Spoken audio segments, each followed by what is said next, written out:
তো আজকের এই বিষয়টি নিয়ে কেন জরুরি ভিত্তিতে এই জুম মিটিং, সে বিষয়ে আমাদের শিক্ষক সমিতির সম্মানিত সভাপতি ডক্টর বাতেন চৌধুরী, তিনি প্রথমেই টোটাল বিষয়টি নিয়ে আমাদেরকে ব্রিফ করবেন। এরপরে স্যারের নির্দেশনা অনুযায়ী আমরা এক একজন আলাদা আলাদা কথা বলবো।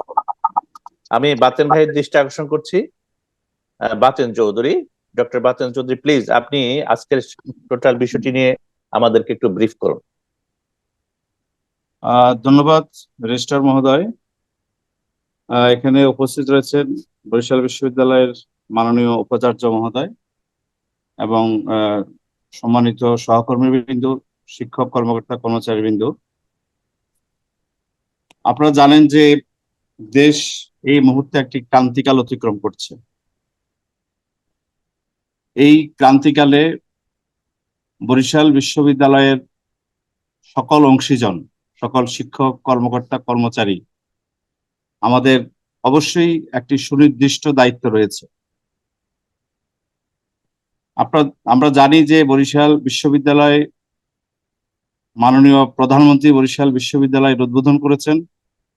আজকে অনেকগুলো বছর পার হয়ে গেছে। এই বিশ্ববিদ্যালয়ের সকল শিক্ষক কর্মকর্তা কর্মচারী আমরা সকলেই বাংলাদেশ আওয়ামী লীগ সরকারের আমলে নিয়োগকৃত। আমরা যে কোটা আন্দোলনকে ঘিরে আজকে বাংলাদেশের যে পরিস্থিতি এসে দাঁড়িয়েছে, এই কোটা আন্দোলনের দাবিতে যে সকল শিক্ষার্থীরা আন্দোলন শুরু করেছেন, বরিশাল বিশ্ববিদ্যালয়ের আমরা শিক্ষক বা কর্মকর্তা কর্মচারী সহ বাংলাদেশের অধিকাংশ মানুষেরই এই কোটা আন্দোলনকারীদের ব্যাপারে একটা সমর্থন ছিল, যে একটা যৌক্তিক দাবি ছিল। সেই দাবি পূরণ হয়েছে পরিষ্কারভাবে এবং প্রজ্ঞাপন জারি হয়েছে। মাননীয় প্রধানমন্ত্রী, আপনারা দেখেছেন যে গতকালকেও তিনি আন্দোলনকারীদেরকে আহ্বান জানিয়েছেন যে তোমরা আসো, তোমাদের আর কি দাবি আছে, সকল বিষয় নিয়ে আমি কথা বলবো।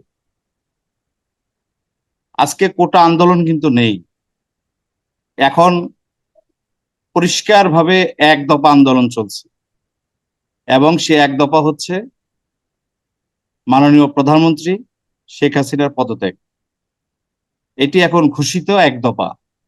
আমরা ফেসবুকে, বিভিন্ন পত্রপত্রিকা, মিডিয়াতে এটি পরিষ্কার আজকে আমাদের কাছে।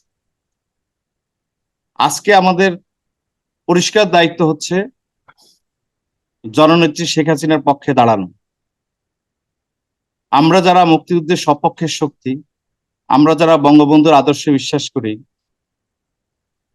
আমরা আজকে আমাদের যার যার অবস্থান থেকে আমরা শেখ হাসিনার পক্ষে দাঁড়াতে চাই। বরিশাল বিশ্ববিদ্যালয় শেখ হাসিনার পক্ষে দাঁড়াতে চায় এবং আমরা যারা এই বিশ্ববিদ্যালয়ের সকল অংশীজন, আমাদের মনে, আমি দৃঢ়ভাবে বিশ্বাস করি, আমাদের শেখ হাসিনার পক্ষে দাঁড়ানোর বাইরে এই বিশ্ববিদ্যালয়ে আমি বিশ্বাস করতে চাই কোন শিক্ষক কর্মকর্তা কর্মচারী নেই যারা তার বিপক্ষে দাঁড়াতে চান।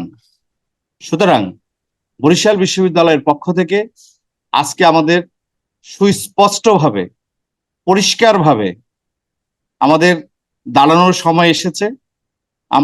আপনারা জানেন, আমি আন্দোলন সম্পর্কে একটুখানি বলতে চাই যে আমাদের যে শিক্ষার্থীরা বরিশাল বিশ্ববিদ্যালয়ের, তাদের পাশে বরিশাল বিশ্ববিদ্যালয়ের মাননীয় উপাচার্য, বরিশাল বিশ্ববিদ্যালয়ের বিভিন্ন দায়িত্বপ্রাপ্ত শিক্ষক মন্ডলী এবং সাধারণ শিক্ষক মন্ডলী, আমরা অক্লান্ত পরিশ্রম করে যাচ্ছি। আমি যদি 4টা হলের প্রভোস্টের কথা বলি, আমরা একটানা বলতে গেলে 72 ঘন্টা হলে অবস্থান করেছি শিক্ষার্থীদের নিরাপত্তার জন্য। এবং বাংলাদেশের বিভিন্ন বিশ্ববিদ্যালয়ে যেই গন্ডগোলগুলো হয়েছে, আপনারা জানেন যে বরিশাল বিশ্ববিদ্যালয়ে সেই তুলনায় কিছুই হয়নি। একদিন শুধুমাত্র শিক্ষার্থীদের সাথে পুলিশের কিছু সমস্যা হয়েছে, তাও সেটি মাননীয় উপাচার্য অত্যন্ত দ্রুততার সহিত হসপিটালে গিয়ে তাদেরকে দেখেছেন। আমরা ক্যাম্পাসে অবস্থান করেছি। তো সেক্ষেত্রে বরিশাল বিশ্ববিদ্যালয় আমি বলবো অনন্য। আমরা সম্মিলিতভাবে এই শিক্ষার্থীদের পাশে দাঁড়িয়েছি। বরিশাল বিশ্ববিদ্যালয়ের প্রক্টর মহোদয়কে আমি ধন্যবাদ দিতে চাই যে তিনি এবং তার টিম যে অক্লান্ত পরিশ্রম করেছেন তা অতুলনীয়। একই সাথে আপনারা দেখেছেন যে 12 জন শিক্ষার্থী গ্রেপ্তার হয়েছে, সেদিন কিন্তু আমরা 12 থেকে 13 জন শিক্ষক থানাতে গিয়েছিলাম। প্রক্টরিয়াল বডি, তার সদস্যরা, শিক্ষক সমিতির সভাপতি, সেক্রেটারি সহ আমাদের আরো কয়েকজন শিক্ষক আমরা সেদিন থানাতে গিয়েছি, তাদেরকে আমরা ছেড়ে নিয়েছি। অর্থাৎ বরিশাল বিশ্ববিদ্যালয়ের শিক্ষার্থীরা কোথাও নিপীড়নের শিকার হয়েছে, শিক্ষকরা সেখানে দাঁড়ায়নি, এমন কোনো ঘটনা এখন পর্যন্ত ঘটেনি। এটা আমি দ্ব্যর্থহীনভাবে বলতে চাই। বরিশাল বিশ্ববিদ্যালয়ের শিক্ষক সমিতির পক্ষ থেকে আমরা 2টি বিবৃতি দিয়েছি। প্রথম বিবৃতিতে আমরা কোটা আন্দোলনকারীদের পক্ষে এবং কোটা আন্দোলনের যৌক্তিকতা সমর্থন করে এবং এই শিক্ষার্থীদের যে হতাহত হয়েছে তার তীব্র নিন্দা জানিয়ে আমরা বিবৃতি দিয়েছি। আপনারা দেখেছেন গতকালকে আমরা আরেকটি বিবৃতি দিয়েছি, সেখানেও একইভাবে আমরা শিক্ষার্থীদের যেই হতাহতের ঘটনা ঘটেছে তার নিন্দা জানিয়েছি। একই সাথে রাষ্ট্রীয় সম্পদ যে বিনষ্ট হয়েছে সেটি সুষ্ঠু তদন্তের দাবি জানিয়েছি এবং শিক্ষার পরিবেশ সৃষ্টি করে বিশ্ববিদ্যালয় দ্রুত হলগুলো খুলে দিয়ে শিক্ষার পরিবেশ নিশ্চিত করার জন্য আমরা আহ্বান জানিয়েছি।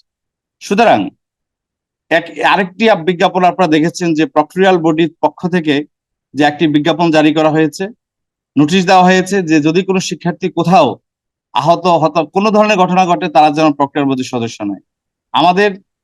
আমার জানা মতে 2 জন শিক্ষার্থী গ্রেপ্তার হয়েছে, সেই 2 জন শিক্ষার্থীর বিষয়ে